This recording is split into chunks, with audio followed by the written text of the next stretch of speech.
ఇవాళ కుర్చీలు ఎక్కడానికి సిద్ధంగా ఉన్నారు. ఒక ఆయన పొద్దుగాల లైవ్ నడుస్తా ఉంటే ఒక ఆయన కామెంట్ పెట్టింది నడుస్తున్నా. ఆయన పేరేందో ఉండే నా ఫోన్ లో ఉండే మహేశ్వర్ రెడ్డి అని ఒక ఆయన కామెంట్ పెట్టింది. ఏంటంటే బీసీలంతా మా ఉత్స తాగాలరా అని పెట్టిందంట. చూస్తారా కామెంట్? ఇక చూడరు, బీసీలంతానట రెడ్ల ఉత్స తాగాల మా ఉత్స తాగాలరా అని చెప్పి అలా కామెంట్ పెడతా ఉంటే, ఇంకా ఏం సోపది మీకు మాకు? జరా ఈ కెమెరా ఏదైతే ఉందో ఇది జూమ్ చేయండి బాయ్స్. ఈ లైవ్ స్క్రీన్ల మీద కనిపించేటువంటి కెమెరా ఇక చూడండి. మహేష్ రెడ్డి అట బీసీలు ఎప్పుడు మా ఉత్స తాగాల్సిందే అని చెప్పి బీసీల మట వాళ్ళ ఉత్స తాగన్నట. ఎవనుత్స ఎవడు తాగితే ఇయ్యాల 1,20,00,000 రూపాయలు మా సొమ్ము, 1,20,000 కోట్ల రూపాయలు మా సొమ్ము మీరు తాగుకుంటా, మా బీసీల ఉత్స మీరు తాగుకుంటా మమ్మల్ని ఉత్స తాగమంటారా? దొంగ నా కొడుకులారా, మా సొమ్ము కదా ఇది, మా సొమ్ము తాగుకుంటా మమ్మల్ని బీసీలకు ఇలా అధికారం మేమంట. ఒక ఆయన అంటాడు మీరేమన్నా చేసుకోరు కానీ రాజకీయాలు చేయొద్దట. బరాబర్ రాజకీయాలే చేస్తాం. మా బిడ్డ శ్రీకాంతాచారి ఆత్మ బలిదానం చేస్తే ఆ శవంకాడ కాపుకున్న దొంగలు మీరు ఇలా మా బీసీల గురించి మాట్లాడతారా? మా బిడ్డ చేసిన న్యాయం ఏంది ఒక్కసారి నేను అడుగుతా ఉన్నా. ఏ లెక్కకు ఎక్కడైనా సిద్ధం. తీన్మార్ మల్లన్న లెక్కలు తీసుకొని వస్తాడు. మీరు రమ్మంటే గోల్కొండ కాడ కూర్చుందామా, 1000 స్తంభాల గుడి కాడ కూర్చుందామా, లేకపోతే కాకతీయుల ఏ దూరణం కాడ కూర్చుందామో చెప్పురు. మీరు చేసింది దొంగతనమే. మీకో విషయమే తెలుసా? అసలు ఈ రెడ్లు వెలమలు తెలంగాణలే కాదు. ఈ రెడ్లు వెలమలు తెలంగాణలే కాదు.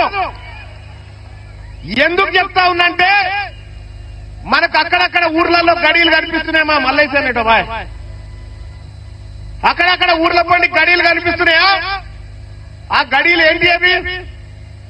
వాళ్ళ ఇల్లు అనుకుంటురా? కాదు, ఒకప్పుడు తహసీల్ ఆఫీసులు అవన్నీ.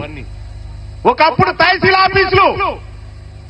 ఆ తహసీల్ ఆఫీసులో అప్పుడున్నటువంటి నిజాం ఏం చేసిందంటే ఇక్కడ వాళ్ళకు చదువు రాదు, ఉర్దూ రాదు, ఇంగ్లీష్ రాదు అని చెప్పి కొంతమందిని ఇతర రాష్ట్రాల నుంచి పిలిపించుకుంటే వీళ్ళు వచ్చారు. వీళ్ళు వచ్చి అలా దొరబడి పన్నులు వసూలు చేసుకుంటా మొత్తం భూమి సంపద అంతా వాళ్ళ పేరు మీద రాసుకున్నారు. వీళ్ళు మనోళ్ళు కాదు. ఈ వరంగల్ ఆర్ట్స్ కాలేజ్ వేదికలో జరుగుతున్నటువంటి ఈ సభ రెడ్లకు వెలమలకు మనం విడాకులు తీసుకుంటా ఉన్నాం వాళ్ళతోటి. వాళ్లకు మనకు విడాకులు ఇవి. ఎక్కడైనా పెళ్లిళ్ళు ఘనంగా చేస్తారు కానీ విడాకుల మహోత్సవం ఘనంగా చేస్తున్నటువంటి కార్యక్రమం ఇదే. విడాకులైనా కాదా? విడాకులైనా కాదా? ఇక వద్దా చాలు మీ సోపద్దాలు. 70 ఏళ్లు మీ సోపతి బట్టి తిరిగితే 7 లక్షల కోట్ల అప్పయింది నా ప్రజల మీద. 70 ఏళ్లు మీ సోపతి బట్టి తిరిగితే 1000 మంది పిల్లలు ఆత్మ బలిదానం చేసుకొని చచ్చిపోయారు. 70 ఏళ్లు మీ సోపతి బట్టి తిరిగితే లక్షల కోట్ల సంపద లూటీ అయిపోయింది. 70 ఏళ్ల పాటు మీ సోపతి బట్టి తిరిగితే మీ కాంట్రాక్టర్ల బొక్కసాలు నిండినాయి తప్ప మా బీసీల డొక్కలు నింపలేకపోయినారు. ఇక మీతోటి మాకేందయా? వద్దు. రెడ్లకు మనకు విడాకులేనా? చెప్పరేవా లీడర్లు? విడాకులేనా? విడాకులేనా? ఇక వద్దు మీ సోపతి. మీ సోపతొద్దు. ఈ ఆర్ట్స్ కాలేజ్ వేదిక నుంచి చెప్తా ఉన్నా, మా బీసీలకు మీ ఓట్లు వద్దు. మీకు దమ్ముంటే మా ఓట్లు వద్దని చెప్పు. మీరు నిజంగా మనగాళ్ళైతే మాకు బీసీల ఓట్లు వద్దని చెప్పు. ఇవాళ టీచర్ ఎమ్మెల్సీ జరుగుతా ఉన్నాయి కదా. పిఆర్టీ అని ఒక సంఘం ప్రోగ్రెసివ్ అని చెప్తారు కానీ ప్రోగ్రెసివ్ రెడ్డి టీచర్స్ యూనియన్ అది. అన్ని జిల్లాలకు అధ్యక్షులు వాళ్ళే. మొన్న శ్రీపాల్ రెడ్డి అంటే నా ఆఫీస్ కాడికి వచ్చి మల్లన్న నువ్వు మద్దతు చేయాలంటే లేచి నిలబెట్టి నిన్ను సిత్తు కూడా కొడుతున్న బిడ్డ నువ్వు రెడ్డోని అని చెప్పిన. ఇవాళ ఇదే టీచర్ ఎమ్మెల్సీ ఎన్నికల్లో ఇది ఓట్ ట్రాన్స్ఫర్ సిస్టమ్. ఒక్క ఓటు నలుగురు కూడా వేయచ్చు. ఇవాళ మన బీసీ బిడ్డలు ఈ వరంగల్, నల్గొండ, ఖమ్మం, అటు ఆదిలాబాద్, నిజామాబాద్, వరంగల్, ఆదిలాబాద్, నిజామాబాద్, ఆ తర్వాత మెదకు, కరీంనగర్ ఈ స్థానంలో బీసీ బిడ్డలు నిలబడతా ఉన్నారు.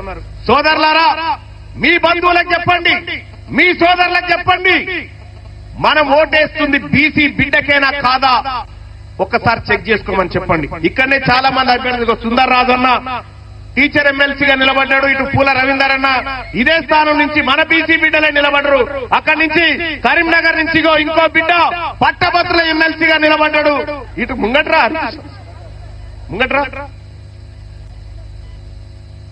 ఇంకెవరున్నారు బీసీ బిడ్డలు నిలబడరు, ఇట్లా నిలబడరు, ఇట్లా వరుస నిలబడరు.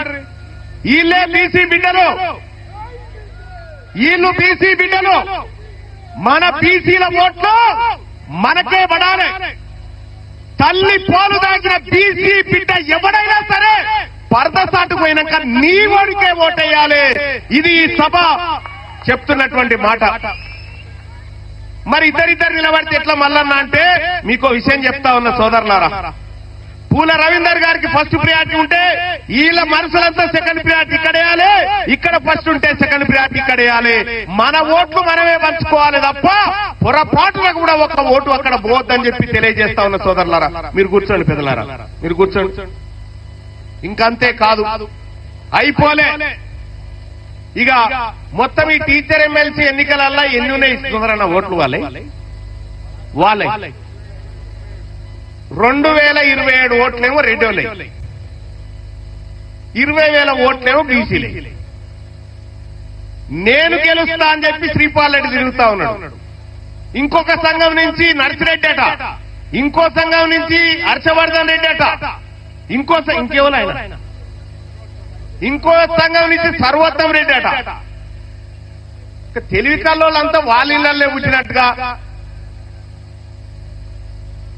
మొత్తం వాళ్ళు ఏదో చేస్తున్నట్టుగా. All force Narender Reddy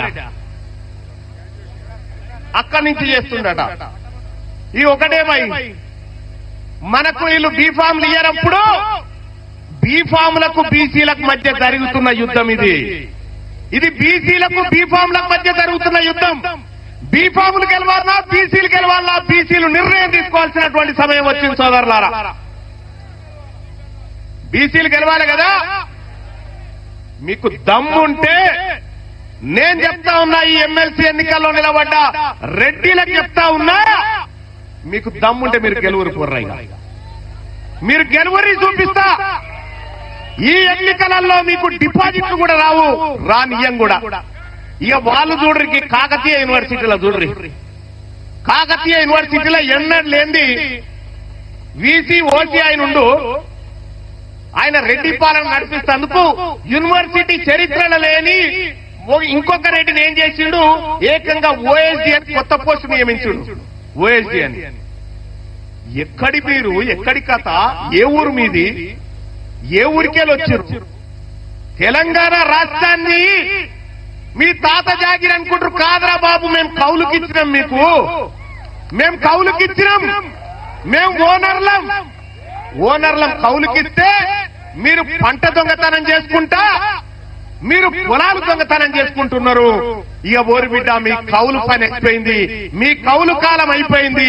original కాలం బీసీల కాలం రేపు రాబోతా ఉంది తెలంగాణ రాష్ట్రంలో. 2028 నాకైతే ఏం డౌట్ లేదు, అయిపోయింది. వాళ్ళే డిసైడ్ అయిపోయారు. ఇక ఇచ్చేయవలసిందేనా, తప్పదా? బీసీలంతా మేల్కొన్నారు తెలంగాణ రాష్ట్రంలో, ఇక తప్పదనేటువంటి పరిస్థితి క్రియేట్ అయిపోయింది. సోదరులారా, మీ ఊర్ల పంటి మన బీసీల ఓట్లు లేకపోతే వాళ్ళొక్క వార్డు మెంబర్ అన్న గెలవగలుగుతారా? పోని వార్డు మెంబర్ అన్న గెలవలేరు. 2028లో ఈ తెలుగు గడ్డ మీద మొట్టమొదటి బీసీ ముఖ్యమంత్రి కాబోతా ఉండు ఈ తెలంగాణ రాష్ట్రానికి. ఇది రాసి పెట్టుకోండి, ఇది జరిగి తీరుతుందని చెప్పి తెలియజేస్తా ఉన్నా సోదరులారా. తెలంగాణ రాష్ట్రానికి చివరి ఓసీ ముఖ్యమంత్రి రేవంత్ రెడ్డి గారే. ఆ తర్వాత ఇంకెవరు కారు. కౌలు కాలం అయిపోయింది కాబట్టి కారని చెప్పి తెలియజేస్తా ఉన్న సోదరులారా. విషయానికి నేను ఇలా చాలా ఇప్పుడు మా నరసన్న చేతిలో పెట్టిన ఇన్ని మాట్లాడాలని తెచ్చుకున్నా. నేను ఇన్ని లెక్కలు తెచ్చిన, కానీ నా టైం అంతా వీళ్ళే తీసుకున్నారు. నా సోదరులే కదా టైం తీసుకుంది, నాకే ఇబ్బంది లేదు. ఇంకా ఎంత టైం అయినా నా వాళ్ళ కోసం కేటాయించాల్సిందే, చేయాల్సిందే సోదరులారా. ఇక అంతేకాదు, ఈ కార్యక్రమాన్ని విజయవంతం చేయడం కోసం సైకిల్ యాత్ర బత్తుల సిద్ధేశ్వర్ ఎటువంటి ఉండా, బత్తుల సిద్ధేశ్వర్ టీం వాళ్ళు సైకిల్ యాత్ర చేసిరు. చాలా మంది సోదరులు ఈ కార్యక్రమం కోసం కృషి చేసిరు, పట్టుదలగా ముందుకు పోయిరు. ఈ వేదిక నుంచి చెప్తా ఉన్నా, వాళ్ళందరి ఆశయంగా చెప్తా ఉన్నా, తెలంగాణ రాష్ట్రంలో ఈడబ్ల్యూఎస్ ని రద్దు చేస్తావా, ఈ ప్రభుత్వాన్ని రద్దు చేసేటువంటి నిర్ణయం బీసీలను తీసుకోమంటారా మీరు తెలియజేస్తా ఉన్నా. ఈడబ్ల్యూఎస్ ను రద్దు చేయాలా వద్దా? ఈడబ్ల్యూఎస్ ని రద్దు చేయాలి, బీసీలకు సమాన వాటా కల్పించాలని చెప్పి తెలియజేస్తా ఉన్నా. అమ్మా, ఇవాళ బీసీలం ఎంతమంది ఇవాళ లెక్క చెప్పారు? 56-57% ఉన్నారా మీరు బీసీలు అని చెప్పి ప్రభుత్వం లెక్క చెప్పింది. సరే, 56-57% ఉన్నోనికి ఓ 42% రిజర్వేషన్ ఇస్తే తప్పేం కాదు. కానీ 7% లేని వీళ్ళు 10% ఈడబ్ల్యూఎస్ రిజర్వేషన్ ఎత్తుకపోయి దొంగతనంగా పేద వాళ్ళ ఉద్యోగాలు కొట్టుకపోతా ఉంటే చూడ్రి. ఎక్కడెక్కడ ఎవరెవరికి ఉద్యోగాలు వచ్చినాయో, మన ముదిరాజు బిడ్డకు ఉద్యోగం రాలే, మంచి ర్యాంక్ వచ్చినా గానీ రెడ్డోల పిల్లగానికి వచ్చినాయి. ఒక్కసారి ఇక చూడండి సోదరులారా, ఈ తెలంగాణ రాష్ట్రంలో ఎంత దోపిడీ జరిగిందో మీరు ఒక్కసారి ఆలోచన చేసి చూస్తే, ఉద్యోగాల విషయంలో అదే దోపిడీ, రాజకీయంలో అదే దోపిడీ. వెనకాల ఇక మన ముస్లిం సోదరులకు కూడా నేను చెప్తా ఉన్నా, ముస్లిం సోదరులారా, తెలంగాణ రాష్ట్రంలో ఉన్న బీసీలు మీరు ఎంతమంది జెడ్పీటీసీలు ఉన్నారో తెలుసా?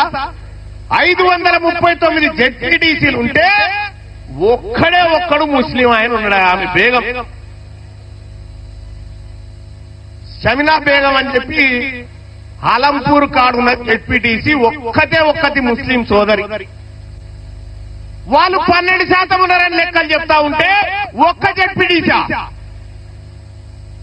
అందుకోసమే 42% రిజర్వేషన్లు రావాల్సిందే అన్న మాట నిలబెట్టుకోవాల్సిందే సోదరులారా. ఈ 42 కాదు కానీ ఆ జనరల్ కోటాలు ఏవైతే ఉన్నాయో, జనరల్ కోటా అంటే ఇక మనమే కదా, బీసీలే.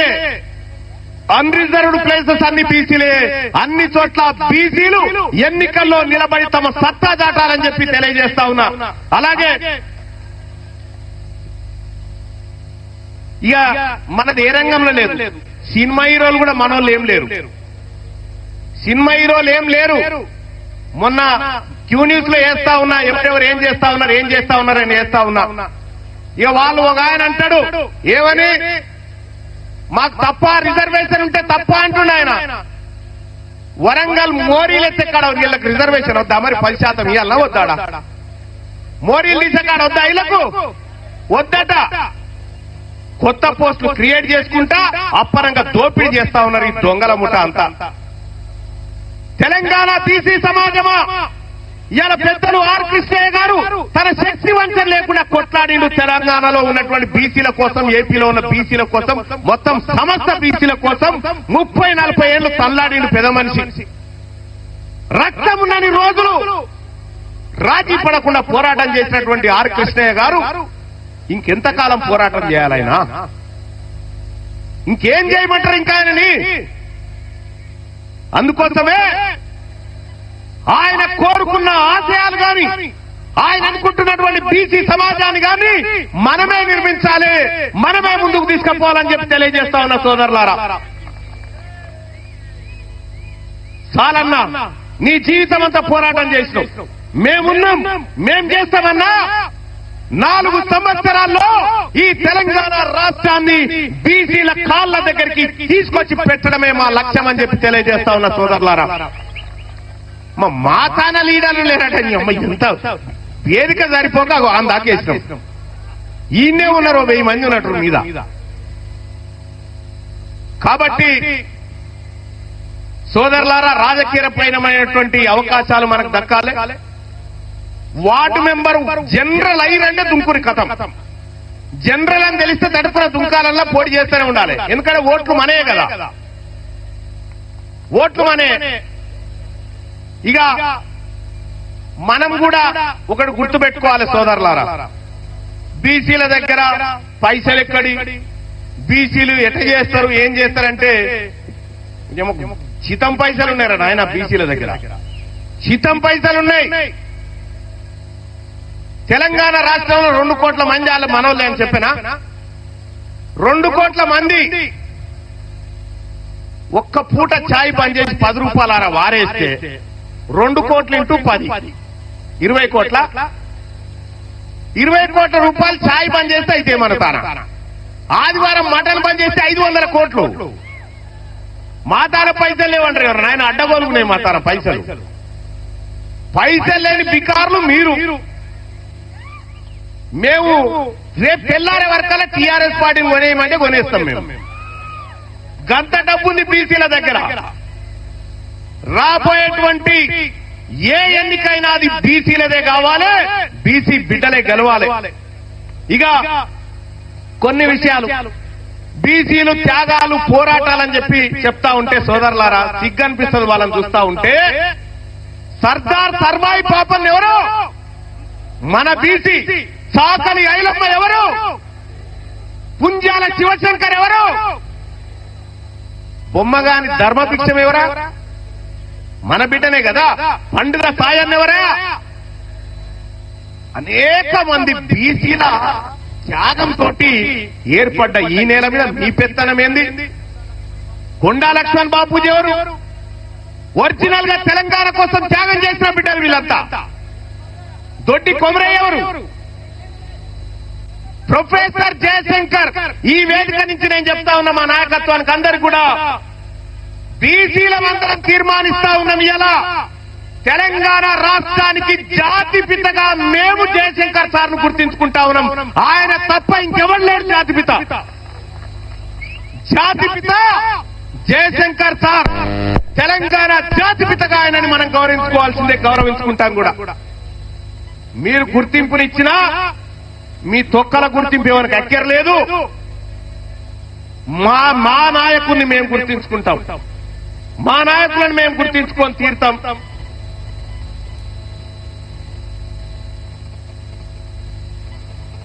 సోదరులారా, ఇంకా అంతేగా మనోళ్ళు చాలా చిట్టీలు ఇస్తా ఉన్నారు.